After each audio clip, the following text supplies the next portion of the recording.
What up? What up? What up? You're now tuned in to the Progression Podcast. Man, I'm your host, 007, and I'm glad to be back in the building with you, man. It's been a great day, great week, great month, great year. And man, I'm just so happy to be here, man. The Progression Podcast, man, we're about to you live by Josiah's House Ministries, man. The good folks at Josiah's House Ministries, we do a lot for the people that are coming out of prison, that are trying to acclimate back into the system of this world. You know what I'm saying? So hit those people up over there at www.josiahshouseministries.com. Give time, give money, give what you can, and support the Progression Podcast, man. Keep looking at the videos, man. We love the feedback we've been getting. And man, it's been a great day, great week, great month. Like I always say, great year. And we gonna get right into it, man. The name of this show is so synonymous, and I'ma say this with my chest. You can't break me. I'll turn it down a little bit. You can't break me. Man, I've been through so much, man. I've been through so many storms, man. And these little trickles, these little raindrops, they're not gonna break me, man. So at the Progression Podcast, we teach liberation, education, and elevation. Liberation, we trying to liberate you and set you free. Education, we trying to educate you on some things that you need to know to navigate through this world. Elevation comes when you give your life to Jesus Christ and you give your will up and know that it's not yours and that it's Him and that it's He that's in control, right? You can't break me. You can't break me. Let me start off with 2 Corinthians 5:17. Therefore, if any man be in Christ, he is a new creature. Old things are passed away, and behold, all things have become brand new. 2 Corinthians 5:17. Therefore, if any man be in Christ, he is a new creature. Old things are passed away, and behold, all things have become brand new. You can't break me. Like I said in the beginning, my chair is kind of squeaky. I need a new chair. But you cannot break me, man. Check it out. I'm start off from the beginning. I was born in 1973 in Fifth Ward, Houston, Texas. And man, I was born a statistic. First of all, I was black, African American. I was born an African American to a 15-year-old girl named Cynthia. I was born to a 15-year-old girl. My mother was 15 when she had me, right? She was a child having a child. So I was born a statistic, man. And throughout the years, I had to see that, like, my mother's only 15 years older than me. So it was like when I was 15, she was just 30. We really they didn't have that mindset of a real live mother. It's not anything like, and I'm going to tell y'all, I'm a parent myself. I have 4 boys, right? There's no manual that they give you at the hospital when your child is born. There is no manual that they give you. You got to figure this thing out yourself. I got like my son, my oldest son. He said, man, I would have never got away with that. That Dre be getting away with. God, dog, I would have never got away with that. And then I make him laugh. I say, man, we was practicing. We was practicing with you, but now we got it together. We're parents now. We got it together. But little do you know, there is no manual that comes with being a parent. So like I say, my mother was 15 years old. So I was raised by my grandmother, Juanita Barnes, in Fifth Ward in Houston, Texas. They migrated down here from Tyler, right? And so we were born into poverty. We had a 1-room, it was 2-room shack, that I was born in. We call it a shotgun house. That means you can see clear from the front door out the back. So I was born statistic, right? And I was raised in poverty, man. I was raised in poverty, but it's a strange thing about being raised in poverty. You don't know it. You don't really know how poor you really are because everybody around you is the same. They poor too. So you don't see it until you see something else. Like I used to watch TV, right? And so my favorite shows, man, were Good Times. And when the Cosby Show came out, that was cool too. But I couldn't relate to the Cosby Show. The mother, she was a lawyer. The daddy, he was a doctor. They was living in a brownstone in New York, and I just couldn't relate to that. I related to the Good Times because Good Times with James and Florida, I related to them because James always was losing his job. They barely had enough to eat. Man, every time it seemed like something was finna happen good for him, something always knocked him down. When Thelma had met the dude and got the dude had the football contract and he hurt his knee, it was over. They thought they was going to get up out the neighborhood, but it didn't happen for them. Poverty, we were poverty stricken just like that. And so every time we thought we was going to get ahead, it didn't happen. Right? It's some people went on to do good things in our family, right? But that was for their family. And I didn't understand, man, why couldn't I be born to another family? I used to see some people have some things that we didn't have, but we ate every day. Don't get me wrong. We ate every day. The lights was on. Things was nice to us. We felt like, hey, man, this is life. We was raised in poverty. Now, let me tell you why I say the name of this is You Can't Break Me, right? Some things I had to go through to prepare me for where I am now, right? It prepared me. Man, it take a lot of pressure. Pressure is something that you need to get ahead, right? And I didn't understand this growing up. I know it now that I'm older. I understand that it was a reason why I went through that stuff because it was preparing me for when I'm out of it and I have to get back in it. Andre, you know what to do. You know what to do. You've been here before. You know what to do, right? So I'm going to say this.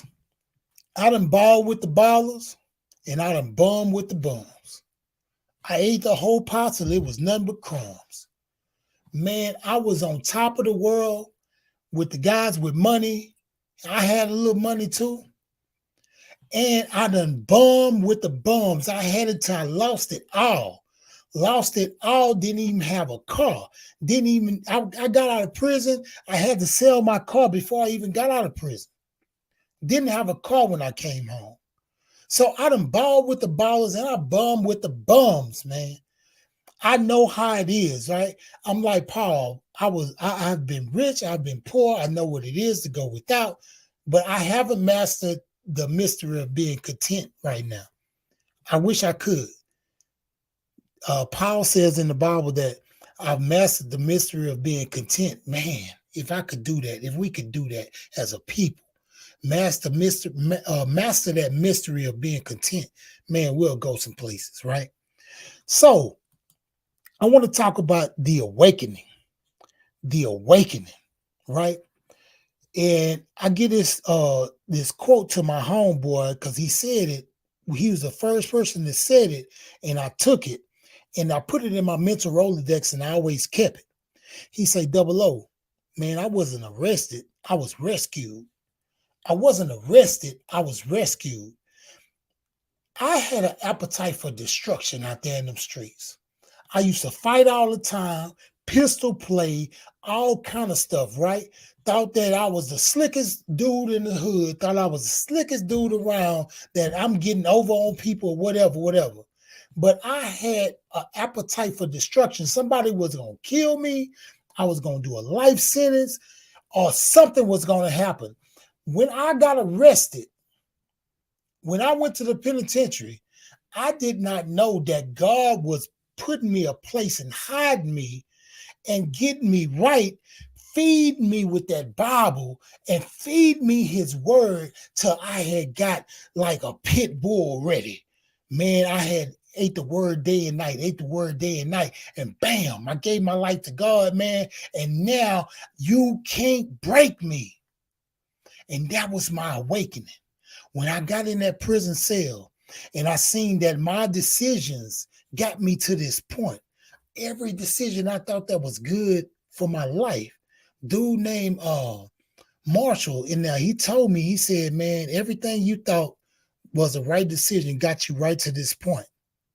What you thought was good for your life got you to this point. And he was right. He was right, man. And so my next thing I want to talk about is now that God elevated me, like we talk about liberation, education, elevation. I was liberated from the street life when I got arrested. And then when I got arrested, I was educated in the prison system on a whole bunch of stuff, not just the Bible, but life. And so then I was elevated when I gave my life to Jesus Christ. When I came out, man, things just started happening back to back to back to back.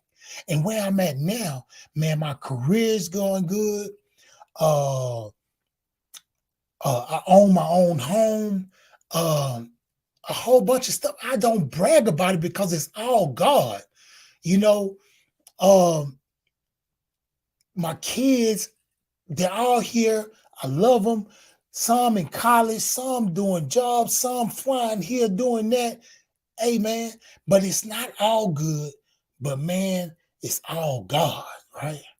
So I had to tell you that my awakening, it changed my life, and I'm so glad to God that I went to prison. Boy, people gonna trip out if I say that. Man, I'm so glad to God I went to prison because that's what saved me. That's what turned my life around. It gave me the awakening that when I get out, I need to do something different. I need to move different, right? So my next thing is I have a reason. I have a reason for doing what I'm doing now. I don't do nothing just for happenstance. I don't do nothing just for because, I have a reason. Look, let me tell you something. The reason I live my life the way I live my life now is because I don't want to shame the gospel. I don't want to shame the gospel. I don't want to put God to shame when he said, man, he's given me 1, 2, 3, 4, 5, 6,000 chances. And then I mess up again because I do mess up every day. I do something that God's not pleased with every day. I don't know what it might be sometimes. It might be a look. It might be a something that I said that I shouldn't have said. But hey, my heart is his. That's what I want to have, that heart for God, like they said David did, right? And so I have a reason. Let me tell you my reason. When I got married, God gave me that woman to take care of her, right? Not to tell her what to do, and I'm not doing what I'm supposed to do. I'm supposed to do what God is telling me to do, and she follows me, and the children follow us. I have to be the head of my household. Now, as a father, my 4 boys are my reasons. My wife is my reason, right? And me, I'm my reason. Man, I won't disrespect myself, right? I'm not seeing no disrespect for myself. I'm not finna have it. So anything that's disrespectful, I'm not finna be a part of it. Anything that's foolishness, I ain't got time for it. So, man, you got to get it in your brain that you got to have a reason. Let me tell you, I'm going to go back to what I was saying. Born to a 15-year-old mother, right? Born a statistic in Fifth Ward, Houston, Texas. Born in poverty, raised in poverty, right? I done balled with the ballers, I bum with the bums. I know what it is to live the life of having nothing, to want, to be in want, to be in much, right? And right now, God has given me much. And man, I want to thank God for what he's done. I had that awakening in prison. God found me there and said, hey, you need to get it together. And then I just got to tell you, I do have a reason for doing this life. And you have a reason. All you got to do is wake up and see it, man. And see it. See that it's a better life out there. It's a better life out there for you. There's a better life out there for everybody around you.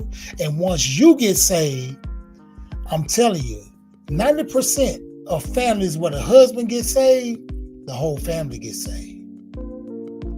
Man, the men got to step up. We got to step up, man. My last thoughts, man. And this is real intricate. It's not about winning. It's about finishing. It's not about winning. It's about finishing. I had a verse that I was going to say, but I was trying to memorize it. It was, we always said like a cliche. We say the race is not given to the swift nor strong, but the one that endure to the end. I think that's how the verse is supposed to go. But then I started researching, and that's not even the verse. It does say, the verse does say the race is not given to the swift nor the strong, but it goes on to say the bread is not given to the wise. It goes on and tells you, but you have to endure to the end. The one that steps in the right place is yours. You got to step in the right place. It's not about who winning this thing, man. I'm not in competition with nobody but me from yesterday, trying to be better than I was last year. It's not about winning, it's about finishing. And I want to finish the race, man. All I want to do is finish the race. Right? It's always somebody that got more. There's always somebody that's stronger, that look better. So, man, if you get into that competition thing, you're going to be forever messed up. So, man, I'm telling you, man, look, leave your comments, man. Leave your comments for the show, man. I've been thanking y'all, man. And then I have to go back to that. I have a reason, man, that's dedicated to my uncle that passed away, man. James, I love you, man. I love you. And I know that God put you on this earth to teach me some things. My other uncle, John Barnes, I know God put you on this earth to navigate me, to help me, because they always had a good word for me, man. I have a reason, man. Hey, man, I just want to tell you this, man. Don't let your yesterday kill your tomorrow. And I think I breezed by that a lot. Don't let your yesterday kill your tomorrow. I just went through a timeline of events of my life, but how I was born. I'm not letting my yesterday kill my tomorrow. I know I got a lot to do. Man. And I got a lot of good people around me, man. Got a lot of good people around me. Hey, man, subscribe to the Progression Podcast on YouTube, man. We here and we ain't going nowhere. Man, this 007, man, I love y'all. Peace.